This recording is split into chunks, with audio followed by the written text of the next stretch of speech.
Welcome friends, मैं हूं संदीप निगम और आज आपको बताऊंगा कि गूगल शीट से जो HTML इनवाइस पर आप डेटा रिट्रीव करके लाए थे, जो कि मैंने पिछले वीडियो में बताया था, उस डेटा को मॉडिफाई करके, यानी कि यहाँ पर जब आप कुछ भी चेंज करें तो यह डेटा वापस से एक्सेल शीट में कैसे अपडेट होगा, उसके बारे में मैं आपको आज के वीडियो में बताऊँगा।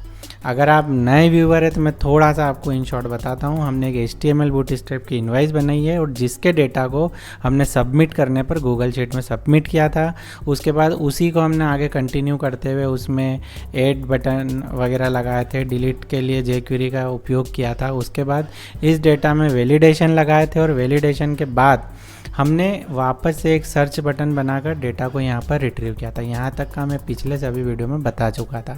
अब जब आपने डेटा को यहाँ पर ओपन कर लिया है और इसमें आप अगर कुछ चेंज करते हैं, जैसे कि मैं आपको बताने के लिए एक ही एग्जांपल में सभी ले लेता हूँ। यह जो डेटा है यह आप गूगल शीट में देखेंगे तो यह वाला रिकॉर्ड है जिसमें कि 3 रिकॉर्ड है, माउस, LED और पेन ड्राइव। यही यहाँ पर मैंने सर्च कर ओपन किया और यहाँ पर ओपन कर लिया। अब इसमें मैं कुछ चेंजेस करता हूँ, तो मैं क्या करता हूँ, माउस को न्यू कर देता हूँ, यानी कि मैंने एग्जिस्टिंग रिकॉर्ड में कुछ चेंज किया। LED को मैं हटा देता हूँ, यानी कि मैंने एक रिकॉर्ड को डिलीट भी कर दिया और एक मैं नया रिकॉर्ड इसमें यहाँ पर स्पीकर ऐड कर देता हूँ। जैसा भी मुझे ये मैंने ऐड कर दिया, मतलब मॉडिफाई भी कर दिया, डिलीट भी कर दिया और एक रो नई मैंने इंसर्ट भी कर दिया। अब आप यहाँ देखेंगे, जब इसे आप यहाँ से सबमिट करेंगे और वापस से जब गूगल शीट पर आकर देखेंगे तो देखिए उसने डेटा पूरा यहाँ पर अपडेट कर ला कर दे दिया है। तो इस को मैंने कैसे बनाया, यह मैं पूरा लॉजिक आपको यहाँ पर इस वाले वीडियो में आज बताऊँगा। मैं एक बार फिर से उसे ओपन कर लेता हूँ। मेरा रिकॉर्ड 1502 है, मैंने ओपन किया तो यह रिकॉर्ड वहाँ से फिर से नया वाला खुल के सामने आ जाएगा। तो इसे समझने के लिए सबसे पहले हम कॉन्सेप्ट समझते हैं कि इसके पीछे कॉन्सेप्ट क्या लगाया हुआ है। इसमें क्या किया है कि जब आप सर्च से डेटा खोलते हैं तो हमने कुछ हिडन कॉलम लिए हैं और उससे हमने एक फ्लैग सेट करा है कि डेटा जो है वो न्यू मोड में है या फिर एडिट मोड में, यानी कि आप डेटा को एडिट करके लाए हैं।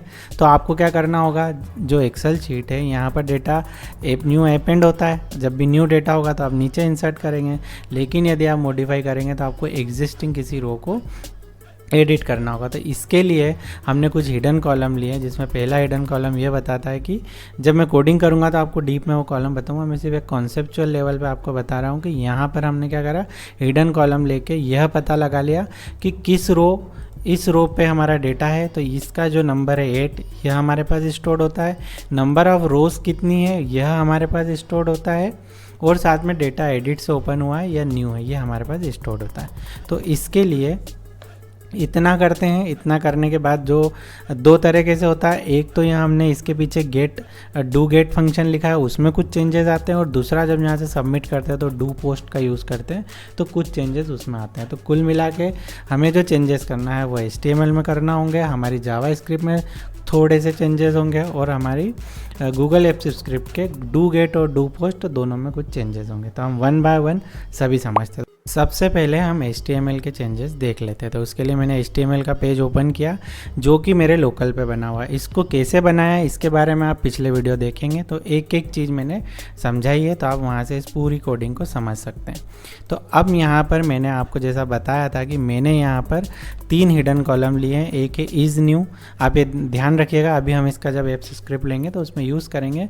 तो इज़ न्यू में हमने बाय डिफ़ॉल्ट क्या माना है कि हमारा रिकॉर्ड हमेशा नया रहेगा जब भी आप इसे ओपन करेंगे। एक मैंने लिया स्टार्ट रो, तो स्टार्ट रो में हम क्या करेंगे कि जब आप डेटा एडिट से ओपन करेंगे तो यहाँ पर किस रो नंबर का डेटा, रो हमारे यूनिक होती है क्योंकि जब हम एक्सेल शीट से डाटा लेंगे तो हमारी इस रो ID को हम वहाँ पर स्टोर करा लेंगे। और तीसरा रो काउंट, यानी कि ये जो डेटा आ रहा है इसमें कितनी रो हैं, तो जितनी भी रो होगी उतने को उसे डिलीट करना होता है, उसके बाद वो इंसर्ट करता है तो वह यहाँ से ये ले लेगा। तो हमारे HTML में जो पुराना कोड है उसमें केवल हमने 3 हिडन कॉलम बढ़ाए हैं, और इसे इसलिए बढ़ाना होते हैं क्योंकि हम जब पोस्ट से डेटा भेजते हैं तो यह डेटा यहाँ पर नेम टैग और ये देने के कारण हम इसे डू पोस्ट में उपयोग कर लेते हैं। तो हमारे HTML में केवल इतना सा ही चेंज है। इसके बाद आप क्या करेंगे, यहाँ से जब आप डेटा को गेट करेंगे तो इसके लिए आपने जो सर्च बटन बनाया था, जो मैंने आपको पिछले वीडियो में बताया था, ये सर्च बटन का पूरा कोड, तो आप जो सर्च के लिए जावा स्क्रिप्ट में हमने एक सर्च बटन लिया था, इसमें हम क्या करते हैं, एप्स स्क्रिप्ट का जहाँ पर कोड लिख रहे हैं वहाँ पर सर्च और नंबर पास करते हैं। तो यह कोड हमने पिछले में जो समझा था, इसमें मैंने कुछ माइनर चेंज करे और वो चेंज केवल ये इतने से हैं। तो पहला मैंने क्या किया, यहाँ पर मैंने कमेंट भी किया है, पहले मैं डेटा को सीधे रिकॉर्ड में ले रहा था, तो अब मैंने क्या किया है, डेटा में केवल पहले हमारी रेंज आ रही थी, केवल डेटा आ रहा था, अब डेटा में हमारे पास 3 वेरिएबल आ रहे हैं। तो एक आ रहा है रिकॉर्ड, तो जो डेटा में आ रहा था उसे मैंने रिकॉर्ड में ले लिया, तो इसे ऐसे इस तरह से शिफ्ट किया। एक में लिया है एसआर का मतलब हुआ स्टार्ट रो, और एक लिया है सीएनटी यानी कि रो काउंट। तो यह 3 वैल्यू जब मैं आपको अभी यहाँ पर एप्स स्क्रिप्ट बताऊँगा तो वहाँ से हमने ये तीनों वैल्यू गेट की है। और तीनों को गेट करने के बाद हमने जो मैंने आपको कॉलम बताया था, उन कॉलम पर इन तीनों वैल्यू को सेट कर दिया। तो स्टार्ट रो में स्टार्ट रो काउंट में रो काउंट सेट कर दिया, और इसमें एन कर दिया क्योंकि अब रिकॉर्ड न्यू का नहीं है, यह एडिट का रिकॉर्ड है। तो अब हमें इसको क्या करना, अपडेट चलाना। इसके अलावा इस पूरे प्रोजेक्ट में कोई चेंज नहीं है, जो पिछले वीडियो में था सेम ही एज इट इज़ है, केवल मैंने यह 3 फ्लैग सेट करा है।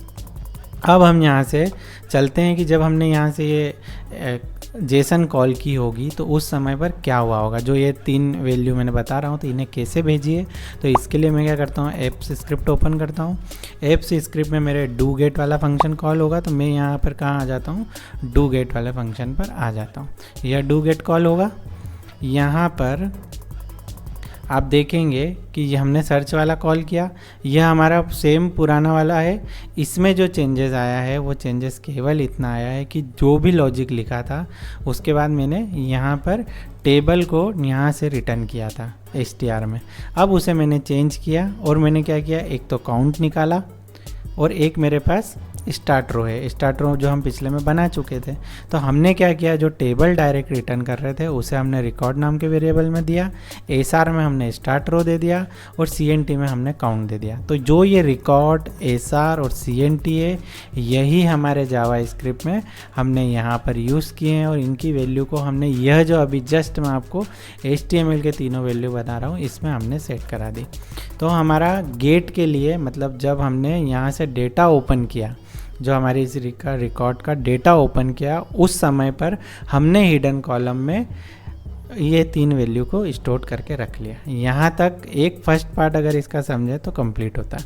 अब हम जब यहाँ से डाटा को पोस्ट करेंगे यानी कि यहाँ से आप जब सबमिट करेंगे तो जो हमने सबसे पहले सबमिट का कोड लिखा था, अब हम सीधे उस कोड पर चलेंगे। तो वह कोड जो है मेरा डू पोस्ट है। डू पोस्ट में इसमें मैंने डिटेल में केवल इतना सा लॉजिक पहले लिखा था, यह वाला भी, आई वाला भी नहीं लिखा था, हमने क्वांटिटी का लूप लिया था और इसमें रो को अपेंड की थी। तो जब हमारा डेटा, जब हमने यहाँ पर एक फ्लैग से चेक किया इज़ न्यू यानी रिकॉर्ड न्यू मोड में है या एडिट मोड में, तो अगर न्यू मोड में हुआ तो जैसा पहले पोस्ट चलता था एपेंड रो वाला वही काम चलता है। एपेंड रो में क्या होता है, यहाँ पर डेटा नीचे जाके इंसर्ट होता है। अभी हमें क्या करना है, पर्टिकुलर लोकेशन पर करना है। तो उसके लिए हमने क्या, हमारे पुराने कोड में कोई चेंज नहीं किया, उसे एक इफ़ कंडीशन में दे दिया, और एल्स में यह जो कोड है, यह मेरा कोड क्या करता है, रिकॉर्ड को अपडेट करने का काम करता है। तो हमने उस फ्लैग से जो हमने अभी सेट कराया था उससे हम यहाँ पर क्या चेक करते हैं कि सबसे पहले न्यू है या नहीं। यदि रिकॉर्ड न्यू नहीं है यानी कि एडिट मोड में है, तो हम क्या करते हैं कि जो हमारे पास रो आती है, देखिए स्टार्ट रो हमने सेट कराई थी, तो स्टार्ट रो ने मेरे पास यह वाली रो आ गई। तो इस रो में मैं क्या करता हूँ, जो भी डेटा यहाँ से ये हेडर वाला डेटा है इसे यहाँ पर अपडेट करा देता हूँ। तो अपडेट कराने का गूगल से एप्स स्क्रिप्ट में हम क्या करते हैं, रेंज लाते हैं। रेंज में कहाँ से शुरू करना है और कौन से कॉलम से शुरू करना है, कितने हमें रो लेना है, तो हमें 1 रो लेना है, और हमें कितने कॉलम लेना है, 5 कॉलम लेना है। तो वह हमने एक रेंज बनाई और उस रेंज पर हमें जो डेटा जो जस्ट मैंने पहले लिखा था उसी कॉपी पेस्ट करके यह डेटा नया वाला सेट करा दिया। तो जब आप रिकॉर्ड को मॉडिफाई करते हैं तो गेट रेंज करके आप क्या करते हैं, यहाँ पर यह डेटा तो मॉडिफाई कर लेते हैं। अब बात आती है दूसरी में हमें क्या, कुछ छोटे मोटे लॉजिक एग्जैक्टली ये होते हैं कि आपको क्या पता कि कौन सी रो को डिलीट की है, कौन सी को इंसर्ट किया है। तो हम क्या करते हैं, हमने ये रो काउंट लिया था, तो रो काउंट के आधार पर हम ये देखते हैं कि पुरानी रो में कितने रिकॉर्ड थे। जैसे ही यहाँ पर 3 रिकॉर्ड है तो हमें क्या करना होता है, इन 3 ही रिकॉर्ड को डिलीट करना होता है। तो हमने क्या किया, सबसे पहले आपका जो डेटा है उसके +1, यानी कि मेरी रो रिटर्न हो रही थी 8, तो मुझे 9, 10 और 11 इन तीनों को डिलीट करना है। तो इन तीनों को डिलीट करने के लिए मैंने क्या किया, INV शीट में डिलीट रो लिया। डिलीट रो मैंने एक बनाई और इसमें मैंने क्या किया, +1 से रिकॉर्ड लिए और उसमें रो पहले होगी वो तीनों रो यहाँ से डिलीट हो जाएगी। यहाँ पर विषय ध्यान रखिएगा कि जब भी कोई नंबर के कैलकुलेशन कराए तो आगे प्लस ज़रूर लगा दीजिएगा, नहीं तो ये प्लस कॉन्केनेट हो जाती है, यानी कि अगर इसमें 5 हुआ तो ये 5 + 1 51 हो जाता है, और आप ऐसे प्लस लगा देंगे तो ये क्या होगा, 5 1 + 6 होगा। तो इस तरह से मैंने ये लेकर पहले रिकॉर्ड को डिलीट किया। सेम जो लॉजिक ऊपर पहले लगाया था, जो आपके पास पहले वीडियो में जिसके मैंने ब्लॉग वगैरह भी बनाए, वहाँ से कोड पूरा मिल जाएगा। तो उसी में मैंने आगे क्या किया, एक लूप लगाकर मैंने रो इंसर्ट की, यानी एक ब्लैंक रो इंसर्ट कराना होती तो हमने एक ब्लैंक रो इंसर्ट कराई, और फिर उस पर वापस से रेंज सेट की। रेंज में जो रो हमने न्यू इंसर्ट की है उसमें पहले से 9 तक के जो कॉलम है उनमें हमने वैल्यू को अपडेट कर दिया। ये अपडेट करने का लॉजिक भी सेम जो हमने पहले लिखा था वही वाला है। इतना किया और डेटा हमारा क्या हुआ, यहाँ पर अपडेट हो गया, और अपडेट होने के बाद फंक्शन ने डेटा सबमिटेड रिटर्न कर दिया। बस मेन जो है वो सब इतना ही है। अब जब भी इसे चलाएंगे तो इसका फ्लो किस तरह से काम करेगा, यहाँ से डेटा सर्च होगा, सर्च होने के बाद उन तीनों वेरिएबल में वैल्यू फिल हो जाएगी। फिल होने के बाद जब आप सबमिट करेंगे तो आपका डू पोस्ट फंक्शन चलेगा। डू फर्स्ट फंक्शन यह चेक करेगा कि ये जो रिकॉर्ड है है, यदि पुराना रिकॉर्ड हुआ तो वो क्या करेगा, जितनी भी रो है इन्हें डिलीट करेगा और फिर से उन्हें अपडेट कर देगा। मैं एक बार आपको दिखाता भी हूँ कि डिलीट किस तरह से करता है। देखिए मैं क्या करता हूँ, सभी में न्यू लिख देता हूँ और मैं जल्दी से यहाँ से सबमिट करने के बाद आपको यहाँ लेता हूँ। देखो अभी कुछ नहीं हुआ, ये तीनों रिकॉर्ड डिलीट हुए और नए 3 रिकॉर्ड इंसर्ट हो गए।